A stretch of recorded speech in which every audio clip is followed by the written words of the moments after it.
Good afternoon and welcome to session on tools and technologies guiding decision-making in bifurcation PCI. These are my conflicts of interest, and I have really pleasure to moderate this session together with my colleague and friend, Dr. Gabor Tot, and we have really fantastic speakers and discussants, Bernard, then Giuseppe, Francesco, and AJ, and bifurcations are still the most challenging lesion subset. We do it on a daily basis. If we look at the studies with multivessel disease, 3 out of 4 patients have at least one bifurcation. So I believe this is a unique opportunity to get the most contemporary information on the trials as well as new technologies to treat bifurcations. Our goal is to understand the benefit of side branch intervention in provisional stenting. Actually, we will have the KISS trial 1-year data, so final answer, should we do kissing or not in non-left main bifurcation. Then to open our eyes on bifurcation technique with the visible heart lab in vitro procedures.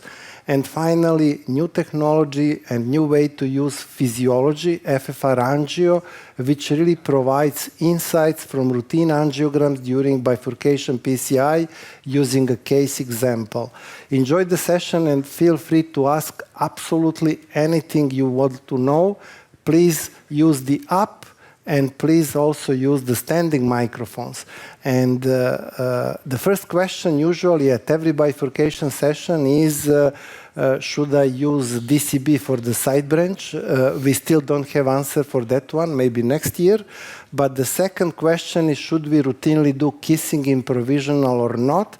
And the most appropriate colleague to answer that question is my teacher, mentor, and friend, Bernard. Bernard, take the floor and present KISS, and we'll change our practice or not. Thank you, Goran. Ladies and gentlemen, the role of systematic side branch intervention in provisional stenting strategy is still a matter of debate.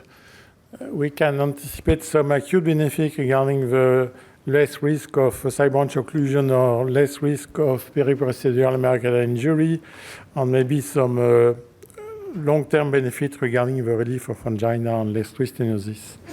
On the opposite, when you are not treating the side branch by balloon or stent implantation, you have a shorter time on procedure time and a shorter exposure to X-ray, probably less risk of side branch dissection, and possibly impact on the rate of second stenting and the risk of restenosis.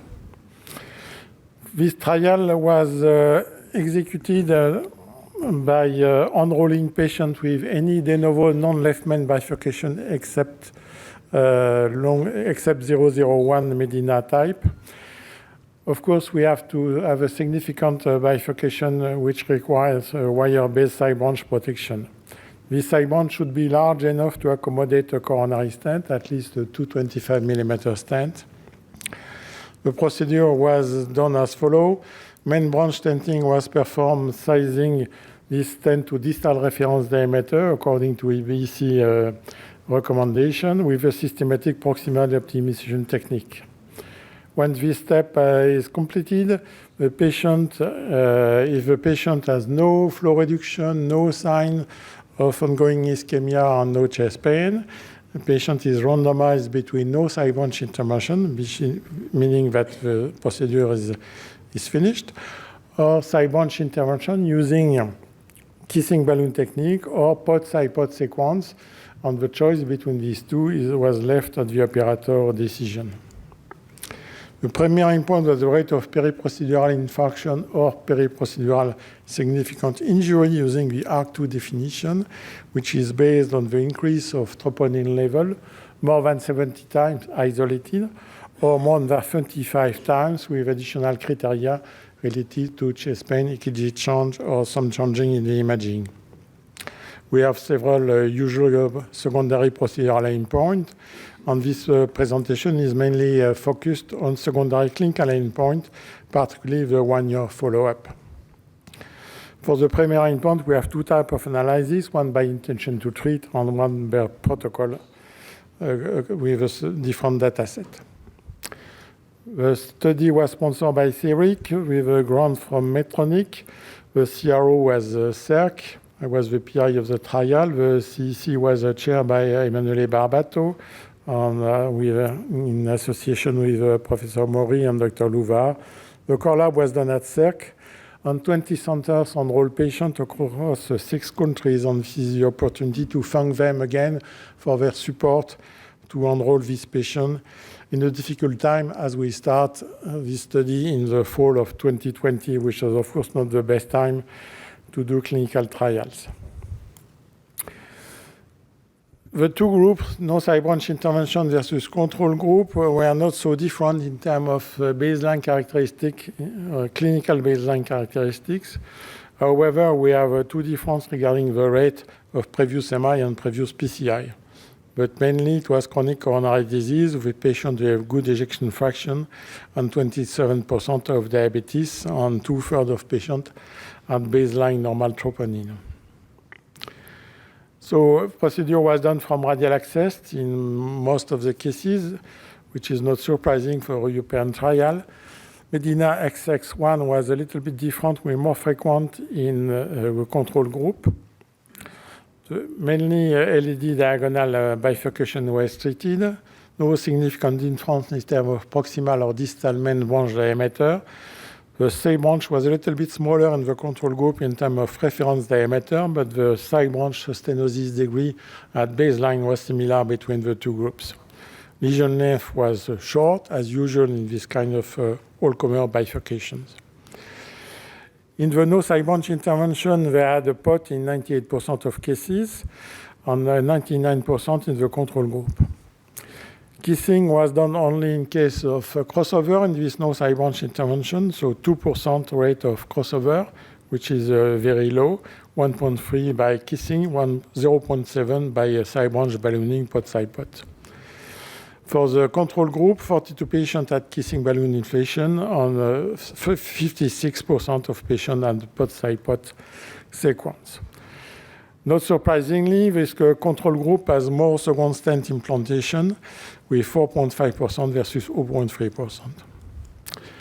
The main result regarding the primary endpoint, which was periprocedural injury or myocardial infarction, no significant difference, meaning that a non-inferiority was met, 4.1% by ITT versus 5.7%, and almost the same numbers for the per protocol on as-treated analysis. So non-inferiority was met in these 3 data set with of course, no significant value for P in terms of superiority. There was no interaction between primary endpoint analysis and with the Medina class, location of the bifurcation, side branch size, side branch stenosis. We have a significant reduction in procedural time, 24%, contrast media volume, 13%, and X-ray exposure, 28%, of course favoring the no side branch intervention group. In terms of clinical results, we can see that we have a few additional events between 30 days and 1 year. At 1 year, 5% of patients had TLF, 6.4% in the control group, no significant difference. Of course, we are particularly interested to see what's happened with the clinical-driven TLR, which is 1.3 for the main branch and 1.9 respectively in non-side branch and side branch intervention. And what is interesting to see is the extremely low rate of clinically driven TLR in the side branch, which was less than 1% in case of no intervention versus 0.3% in case of side branch intervention. If we compare in this group of patients with side branch intervention, kissing versus pot side pot, we have some numerical values which are relatively higher for kissing subgroup, but of course it's not significant, and we have just to consider that the baseline characteristic of these two groups of patients were different. Particularly, there are more 111 Medina in the pod-side-pod sequence on larger side branch vessel in the kissing subgroup. So to conclude, provisional stenting in routine non-left main bifurcation using Resolute Onyx DES is suited with good on short-term and mid-term outcome. A no-touch strategy is non-inferior at 30 days to systematic side branch intervention and safe and efficient at 1 year. Of course, a further study in left main would be interesting. I thank you for your attention.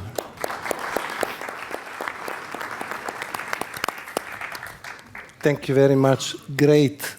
Congratulations on excellent study. I think very relevant for our everyday practice. Thank you. My question for you, actually, I would like first to clarify for our audience. So POT was mandatory, and if after POT result of the side branch was not compromised, then randomization was performed. Yes. So we should do stenting, proximal optimization, and after that step, based on the KISS, we don't necessarily need to proceed with either POT-side-POT or POT-KISS-POT. Yes. So we should advocate as of today to stop after POT in majority of non-left main bifurcations. I think in majority of all comer bifurcation, of course, there is always exception to rules. So, but in the vast majority of bifurcation lesion, the additional intervention on side branch does not bring any clinical benefit. Yeah. Giuseppe, how much this will impact your practice? So actually, for me, these results are not surprising. So I think it's important that we have this confirmation. But actually, again, with bifurcation, less is more. So this is the general concept. And actually, this is, we have to say that your statement is very important. The randomization is when already you have done the job. And then at that point, if you are unsatisfied, let's say we need to understand what means unsatisfied, we go ahead with other, we prolong the procedure. So I think this is another piece of important piece of knowledge to say that less is more, and we need to be, to do what we need to do, not more. Yeah. So this is, but I think for me, it's not a game changer because I already performed the procedure like that. Excellent. But actually, I think that there is a lot of heterogeneity, just to answer to your point, and I think this fixes a general rules that is very... Yeah. Please go to microphones if you have any question. And Gabor, is there any question so far? Not yet online.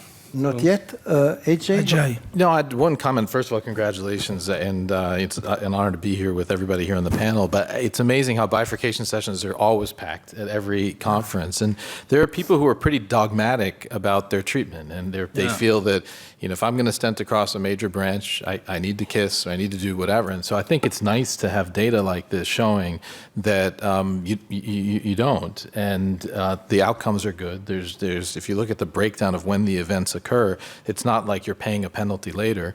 And I'll be talking a little bit later about the use of physiology. That can sometimes also be helpful. And we know from other studies that often the physiology, even if it looks bad, is fine. So I think that this idea of holding back for the lesions that you enrolled is really important to emphasize. Francesco? So my interpretation is for sure, we need trials, so this is important trial, but when we are trying to adapt to our patient, the trials, we should really understand the environment of the trial. So this is a trial where the patients have been randomized after the operator was satisfied with the result after having done, like you did, the minimum treatment for bifurcation, that is crossover stenting and appropriate POT. And what we discover is the fact that adding more when we have 2 millimeters, because this was the 2 millimeter size side branches, it is avoiding, the further intervention. This is very nice because we also had the documentation that it seems that the outcomes of contemporary last drug-eluting stents in these conditions are very nice, very low rates, and this make the possibility to show advantage of further intervention reduced. So to me, this is something that creates the space for accepting safely the results when we have a good result in small side branches, relatively small. Perfect. Gabor, there is a question. No? Yes, there are multiple questions already. So one question from our colleague Marco Spaziano, that side branch intervention is thought to facilitate future interventions. And indeed, in the study, if you have a look, that the average side branch size was around 2 millimeters. Therefore, a future intervention on the side branch is probably rather irrelevant. Here, the question whether you consider this as an aspect for performing kissing or not. Yes, of course, the question of further access is important. It's certainly more important for left main bifurcation than for LED bifurcation, for example. But so far, even with long-term data, if you look at, for example, the 5 years result of a Nordic free trial, there is no benefit of additional intervention on the side branch. On the Nordic, in fact, the kissing balloon group has a trend to have more events at 7 years than the non-intervention group. Bernard, just as a take-home message, can we still say kissing is not beneficial, but there is no penalty if you perform kissing? So far, there is no clear penalty. No? Okay. Thank you very much. Excellent and very important. And now I would like to invite Francesco to present visible heart lab experience with tap stenting. Okay. And anonymous operator in the room. So, first of all, this is all time nice to report what we really learned together in this visible art lab, because you have the possibility really to link what is learned in the practice and on the basis of bench tests, but never seen directly with our eyes, can be seen here. So, I mean, you approach a completely different type of approach in this kind of lab. So, an expert operator, together with an expert operator by my lab, had to treat this LED diagonal bifurcation. I think that it is really similar to the one that can be randomized in the KISS trial, honestly, because you see that the branch is not so huge. However, I mean, we have the possibility to see what's going on here. This is definitely the type of disease where stepwise provisional makes sense. This means that we can start doing our job with crossover stenting and POT, and if we are satisfied, we now know that it is enough, but in the case we are unsatisfied, we have to do something more. So, very good situation. In this lab, we had also the possibility to have a look inside the coronary arteries with the cutting-edge methodology, which is OCT, and that leaves no doubts about the interaction with the stent, with the vessel wall. This is extremely important because it's another link between what we see in the lab and what we are doing in our routine practice. According to this, the operators have been able to measure the size, and what they did was to select the stent according to the distal main vessel and the POT balloon according to the proximal main vessel, and here this is the bifurcation point. Then we have the possibility with the beating heart showing the crossover stenting, and I want everybody take attention about the gap you may have in the proximal main vessel. This is extremely important images because also let you understand how important it is to correct this malapposition, because this can be the source of many troubles during even simple procedures. So, important point. Other important point to me is the fact that look how long does take a last generation drug-eluting stent to expand. So this is definitely something that should be in our practice. We know that we have to wait seconds until to have the stent expanded in the intended expansion that usually is the on-label use. So important teaching point to me. Thereafter, we know that POT can be applied, and all the time we have to deal with the problem of position. So POT seems to be an easy procedure, but at the end, it is a procedure that necessitates dedications. First of all, the sizing. In this case, it was image-guided procedure. Anytime we will not select appropriately sized balloon, we will think to have corrected malposition, but malposition will stay over there. So, and this can be the trouble, unexpected trouble, even on top of a good stepwise provisional. Then the first ballooning performed by Goran was close to the carina. I mean, he took his time in doing, and he tried not to overstretch the carina, because if we go too deep, what we have is the possibility to have carina shift that can prevent the access to the side branch and start the problems that necessitate the correction. And this is the subgroup of patients that into the KISS have not been randomized. Those one where, for some poor problems, the side branch got in trouble after POT. Then what happened is the fact that you see that after first spot, I want to stop here, after the first POT that was focused on reaching the carina, there was no correction about the malposition here. So what correctly done by Goran was to repeat POT, trying to find the correct spot to have the correction of the very proximal part.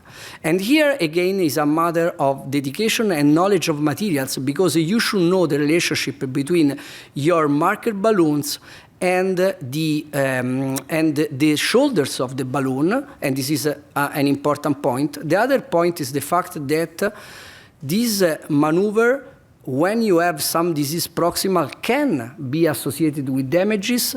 Third things, we have now stent enhancement tool that may allow you to confirm this, because we know that if we perform stent enhancement tools after having performed POT, we will have a subgroup of patients where we didn't reach properly the proximal edge. However, with this amount of dedication, precision, you have the possibility really to correct everything, and I want you to have a look on the final result here. You have the stent that is perfectly opposed to the proximal main vessel. And this is the condition where we know that we did, I mean, probably all the stuff in patients with uncomplex small branches. And we have done a good stuff in the case we have to further intervene, because we will have no troubles in rewiring and advancing the devices into the bifurcation. Then there is the maneuver of rewiring that is needed in the case we want to dilate the side branch.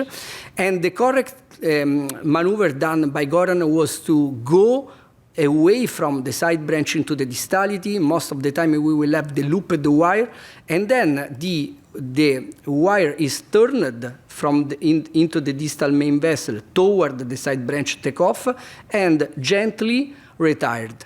And as soon as it gets into the position where there is no wall and side branch, we will see the guide wire jumping inside. This is what we call the distal rewiring that necessitates dedication to be done, angiographic check at least, and honestly, in measured bifurcation, we now know from the October trial that is warranted only by OCT, honestly. Last thing is the fact that at this stage we have the possibility to perform a side branch or dilation isolated or kissing balloon inflation. If we perform with last generation regulated stent these maneuvers, pot, kissing balloon, and pot, this is the shape that we will achieve into the stent. So very good shape in order to scaffold the side branch and eventually implant the second stent according to TAP. And now there is the TAP stenting phase. What is done by Goran? First, the stent is advanced into distality. This makes this maneuver very compatible with the 6 French guiding catheter. Then the balloon is advanced into the distal main vessel.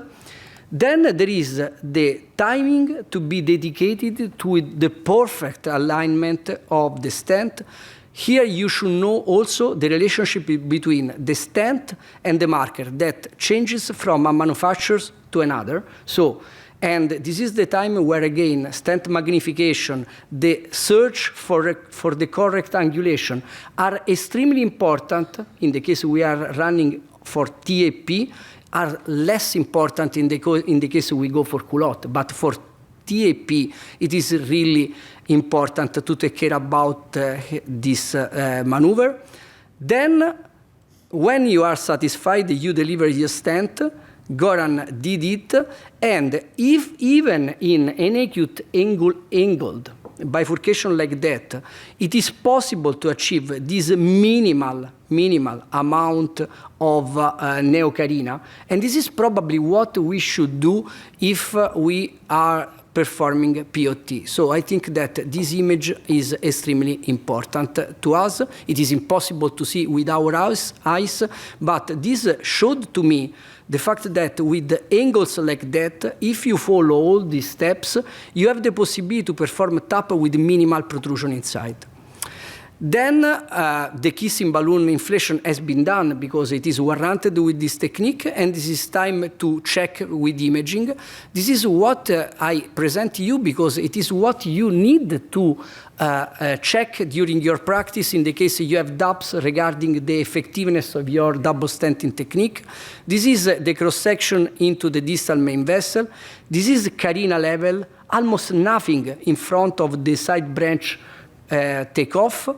Then you have the proximal main vessel in the polygon of confluence with the oval-shaped deformation created by the kissing balloon inflation.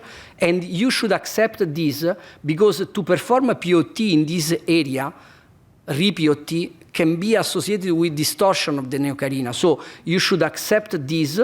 And then in the proximal part, there is no oval-shaped deformation because this is the area that was not touched by the kissing balloon inflation due to the fact that the balloons were overlapped just in the polygon of confluence. Thank you for your attention. Fantastic. Please stay to answer questions. I have to admit that I had phenomenal guidance of you and Jens Lassen. So all the steps were carefully coordinated by my two colleagues. And if you have questions, just please go to microphones or send. I would just start by saying, first of all, beautiful illustrations as always. For those that have not seen, who here has never seen those videos before? Good. So they've gotten out there and people are seeing them. But the recognition of the need for the pot is so important. That visually it makes such a difference to see it that way. And the one thing that wasn't mentioned but is also very important is if you notice the way the side branch balloon and the wire went in, it only crossed at one point and there was no wrap. And from a technical standpoint, when you're advancing the wire in, the biggest mistake that I see people make is they spin the wire too much. And what ends up happening is then you get wrap of the wires and it's very difficult to recross. So this is one where you go in and it's just gentle movements counterclockwise or clockwise to make sure that you have the orientation right so that you minimize the effect of wire wrap, because wire wrap is a real problem. Can I say something Absolutely. that is a bit provocative? You know? Yeah, so the point is that how it turns out in practice, because we have seen the previous trial where there was an optimization, it was mainly angio-based without IVUS, etc. The results were pretty okay. So Goran, for you and Jai and all the people, Francesco, who want to answer, how to translate what is the actionability of this beautiful illustration in practice? Yeah, shall we use IVUS in the vast majority of cases? Just so first, I forgot to say that since 2012, European Bifurcation Club works with Medtronic and with Minneapolis Visible Heart Lab. It's a joint project. After 12 years, we have fantastic experience which significantly impacted all our consensus documents. When you see once that before you do POT, you have really gross under-expansion, now I'm sure that at least people who are attending this session will definitely proceed with POT in every bifurcation case. Should we routinely use imaging? Probably outside of the left main in non-complex bifurcations. I don't think that we can benefit knowing all the steps and based on the KISS trial results. But for left main or for complex bifurcation with lesion length more than 10 millimeters, especially if calcified, I believe the benefit of using imaging is really much higher than if we try to be precise solely on angio. I don't know if somebody disagrees, no? We don't disagree, but we have a question which actually relates to both previous presentations, so you can answer individually. You showed what is the benefit or no benefit of kissing. You have demonstrated a T-end protrusion technique. Question is how you define really in your daily practice need for side branch intervention when you perform provisional stenting. What are your criteria? Okay, I need to kiss. Then your criteria, I need to put a stent in the side branch. Since Bernard is more experienced than me, I want, and he designed the trial, I want his perspective on it. So again, there is no proof that, except if you have a sign of ongoing ischemia, chest pain, EKG changes, or of course, a flow reduction or flow or dissection in the side branch, there is no clear proof that intervention is really needed. And the KISS trial was going in the same direction than the Nordic 3, than the CROSS on SMART trial performed in Korea. So clearly we have a good trend in the same direction for now 4 trials showing that the absence of benefit. Of course, there are always exceptions. If you have a very large side branch with a large territory, it's always difficult to define a significant side branch. What is significant in terms of clinical outcome? There are some criteria proposed in terms of length of the vessel, which is not easy to assess in routine practice because usually diagonal are very tortuous, so to assess the real length is not easy. So I think this place of intervention is clear in my mind. The question of second stent, of course, there is a clear advantage of provisional stenting strategy, and second stenting is just a bellowit intervention. So then just to summarize there, what we always hear during, I'm sure everyone have heard it, look, the side branch looked pinched. This by itself is not enough. It's not enough, but now we have tool, and I would like to invite AJ. We should not base visually our assessment of clinical significance of the side branch narrowing. We have fantastic tool that can help us without wire, without adenosine. That's in theory, so let's see if it works, right? That's the most important thing. So really appreciate the opportunity to present. And this was a tough case, I think, also because all cases you care about the patient. This is obviously it's a famous musician in New York, so more pressure on the case. We have to get it right. And I'll show you different ways that we can think we're getting it right, and hopefully you can all be educated in the process the way I was during the case. So this is a patient. He's got typical exertional angina. It doesn't impact his music, but it impacts his music enough to make me go femoral. So I'm not just a crazy American who went femoral. I do everything radially, but in his case, because of the music thing, he really didn't want any issues with his hand, so I went femoral. You can see that there's this LAD lesion. There's also this lesion at the proximal circumflex here that is, in some views, worse than others. And so the question is, how do you treat this? And so I'll sort of stop and say, what do? Do you nail the ostium? I think the angle is favorable. I can just put a stent there and not have to worry about the circumflex. Do I cross over the circumflex? And with that proximal circumflex lesion, with that whole strategy in mind, do I just stent this? Do I image it? Do I do physiology? And so maybe just a quick question. One of you, maybe Giuseppe, what would you do in this case? In this case, I don't know.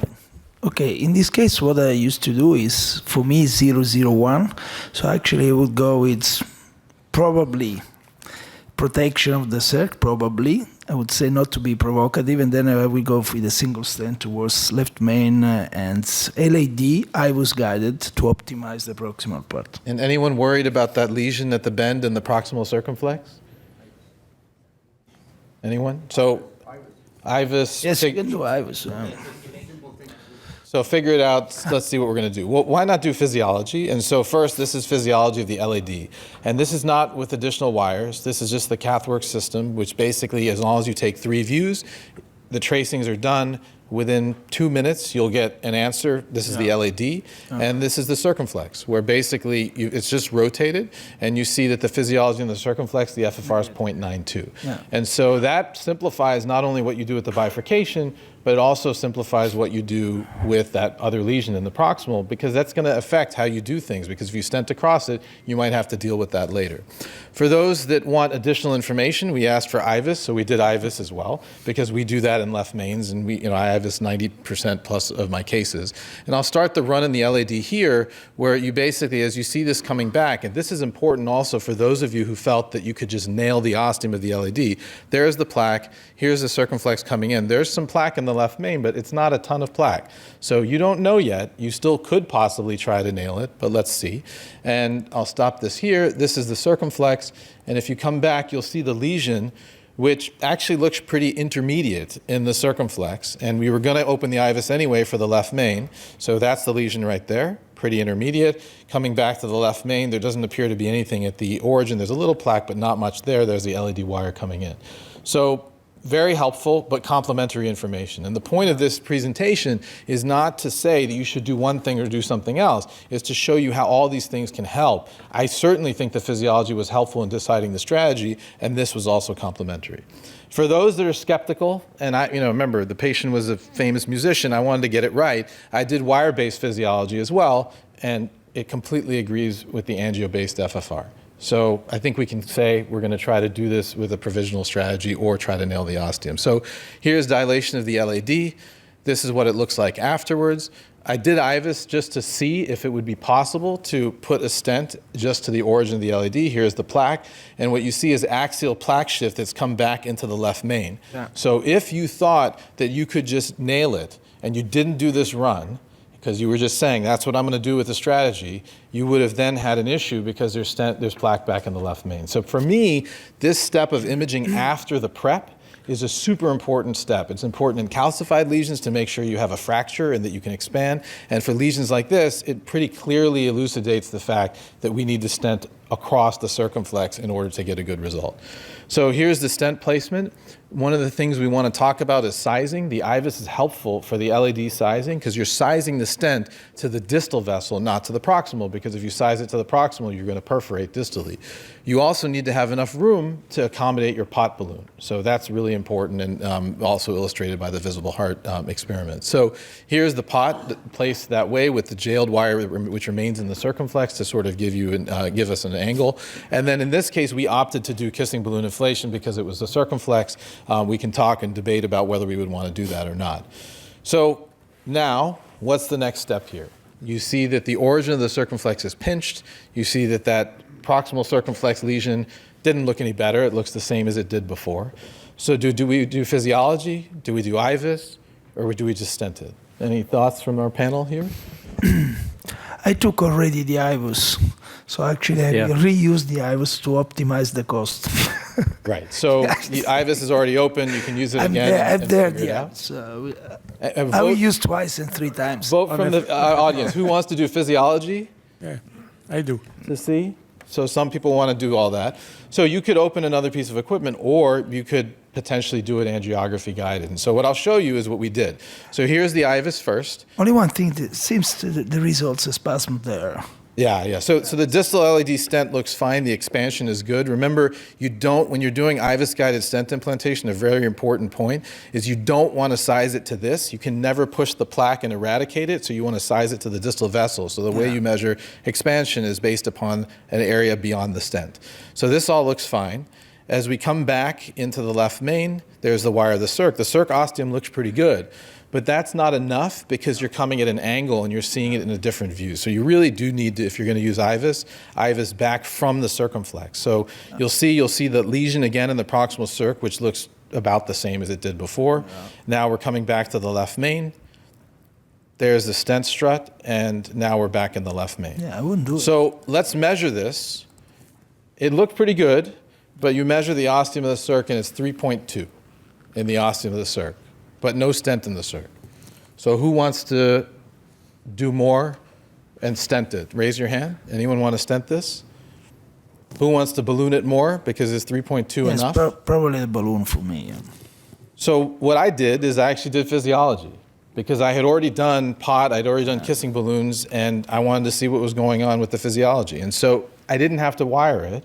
You can just use the angiographic images you took from before, use this image, put it into the model, and basically it calculates out to be a non-obstructive lesion, and that lesion is distally down here. If I want to, with this system, I could drag this cursor back and measure it here or here, but I don't need to in this case because the cumulative effect is 0.94. The other thing I can do, though, is I can also check my work in the LAD and make sure that the physiology in the LAD looks pretty good. And by the way, this is the QCA map of where things drop, and there's nothing significant that drops at that proximal lesion. So this is of the LAD itself, and I get it for free. I don't have to take any more pictures. I don't have to rewire the LAD or anything else like that, re-zero, adjust for drift or anything like that. I basically can just run this, and you'll see that the FFR is 0.91 distal in the LAD, which is often what we see, that there's some tapering down, and it's gradual throughout this area. For the skeptics who don't believe, here's the wire. Okay, the wire was done as well, and the RFR was non-obstructive distal to that area. Yeah. So this is the final angiogram. I left it like this. Patient's feeling very well. The groin, thankfully, was okay, so he's back to playing guitar. And the way I would conclude this is to sort of say that, you know, I think doing this intraprocedurally is not necessary for every case, but it does offer a wire-free solution to examine the significance of these bifurcation side branches. And that can be important, especially in a prognostically important area like the left main. I think it can influence the treatment strategy, especially for a bifurcation treated with provisional. If you're going to put 2 stents in because there's a lot of disease in the side branch, that's a different story, and it's probably of less use there. But what's important is it doesn't need additional wiring through struts of wires that are not necessarily designed to do that. And then the final point is it's not to say that this is the only way to do it. I think rather than being competitive with intravascular imaging like IVUS or OCT or even the angiogram, this is complementary information and so offers additional information beyond the angiogram alone. And my feeling is if you have it, it's pretty easy to use. Why wouldn't you use it? So thanks so much. Happy to take any questions. Thanks. Please stay for the questions. This is interesting. Yeah, a really fascinating case, and it's just my thinking. We are usually seduced by the beautiful image of 2 stents at the end, when there are no defects, there is no narrowing at the ostium of the circ. But we should think more physiologically, and we should think what is the best for our patients. We learn from the studies that 2 stents really impact on mortality, and in syntax, after 10 years, we have higher mortality with 2 stents. So I'm fully on your side, and I would do exactly the same. You know, I think it does take a little bit of experience, though, because I think when I started off, that result I would not have been happy with. I see the lesion in the prox circ, I see the pinching of the ostium, but I think over time, if you're in practice for a while and you see patients come back and how they present back, you know, if the patient presents back, he's going to present with angina. He's typically not going to present with an unstable symptom or drop dead or something like that. And so that's when I start feeling more comfortable. And it's nice to have data like has been produced and talked about to kind of support these types of approaches. But you know, I think it was really elegant demonstration of the 2 tools together, because, you know, the ostium angiographic morphology changed. And functionally, okay, it's non-significant, but by imaging, you also understood this is not a flap or it's not a major dissection, it's a plaque redistribution. So therefore, physiology is a valid tool to understand and confirms that you don't need to extend the procedure further. Yeah, and I think most people, when they think of IVUS-guided imaging for bifurcations, they sort of say, or imaging is the way to plan the case. What was interesting in this is the physiology was also helpful. So the 2 together can really help. Obviously, there's cost considerations and all of that, but for me, this was a good way to treat him, and I felt more comfortable at the end. No, excellent. Yeah, please. Thank you for the presentation. Was the ostial circ cleaner after the pot, or was it due to the kissing that caused it? I did not re-image in between those steps, so I only imaged after we did the kissing balloon, after the pot and the kissing balloon after. Right. So it, you know, we were talking about, of course, whether we should kiss the side branch, and you know that created anxiety, especially with a guitar player.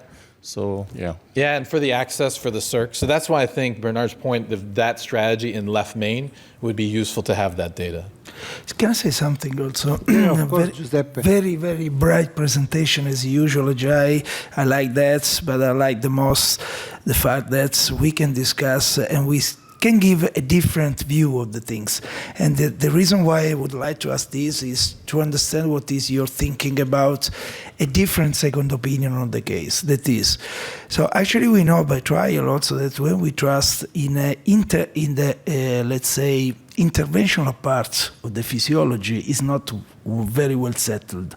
Sometimes when we trust completely on physiology after the PCI, we might have results that are not superior with the anatomical or IVUS-guided PCI. So in this case, what we have is a negative physiology, but we have a distortion of the flow divider region. We have an MLA that is 3.2, and we know by IVUS study that what matters in the left main is not physiology, but is the result of the IVUS after the PCI. So why should I think that physiology trumps anatomy in this case? It's a great question. And the other part about physiology is that it's physiology now versus physiology at 6 months or a year, which might be different. So I think those are all very, very valid points. My feeling, though, on this was that because the physiology was as normal as it was, even accounting for the proximal lesion, that I can come back later and do it if I need to, because in order to do it, it probably would involve, you know, a tap or culotte or something like that, which I wanted to avoid for a younger patient. So just to be very quick, 1 second, I know, Goran, I don't want to disappoint you. Do you think the physiology, on top of preventing restenosis, works also well in preventing stent thrombosis? Do you understand what I mean? Yeah. Goran, what do you think? Yeah, because in this case, very difficult to answer. I mean, with physiology, we assess if there is drop of pressure and if it's possible cause for ischemia, but we cannot predict whether it's also thrombosis. Last question, we have to conclude. Yeah, thank you. Sorry. So we've seen some of the core lab images whilst you were doing the provisional crossover stenting, and then that was switched over to a tap technique. I was going to ask, there was obviously a lot of discussion about how many of the side branches are 2 millimeters or so if it's further down the left main. And why would we not consider, for example, a drug-eluting balloon or drug-coated balloon into the side branch, given that a lot of the time it's not a large vessel, unless it's a dissection, of course. I know, for example, in America, that's at the moment, people don't routinely use for de novo lesions drug-eluting balloons, but is this not an alternative than going to a tap technique, which obviously has its own problems as well? Yeah, I mean, I think it's a great option and alternative. And actually, to Giuseppe's point, the one thing about the IVUS measurement was that it was measured at the stent at the carina. So the measurement there, you can measure it bigger, you can measure it smaller. But that's a great strategy. Unfortunately for us in the U.S., we have DCB now, but they cost $6,000. I didn't know if you knew that, but just for anybody out there, $6,000 for a balloon. Yeah, 2,000 here. Kind of crazy, but anyway. Fantastic. Thank you very much. We are planning the study, and I hope in a couple of years you will have the answer. And EBC will, of course, work to provide randomized evidence to base decision on the evidence. I just would like to thank all of you for being with us and for helping us with your questions. I would like to thank, of course, all the speakers. And for me, key learnings are that provisional stenting in non-left main bifurcation using Resolute Onyx drug-eluting stent is associated with good midterm clinical outcome in the absence of side branch intervention, considering that stent is sized to distal reference and if side branch is patent after POT. I hope this is good conclusion. Bifurcation stenting performed on a beating heart allows one to better understand how to perform procedure and how to adapt when things do not go as planned. And this is top. And FFR-Angio has high diagnostic accuracy in physiologic bifurcation lesion assessment from angiograms without need for hyperemia or wire. Thank you very much to all of you, and thank you very much to Medtronic for this great session.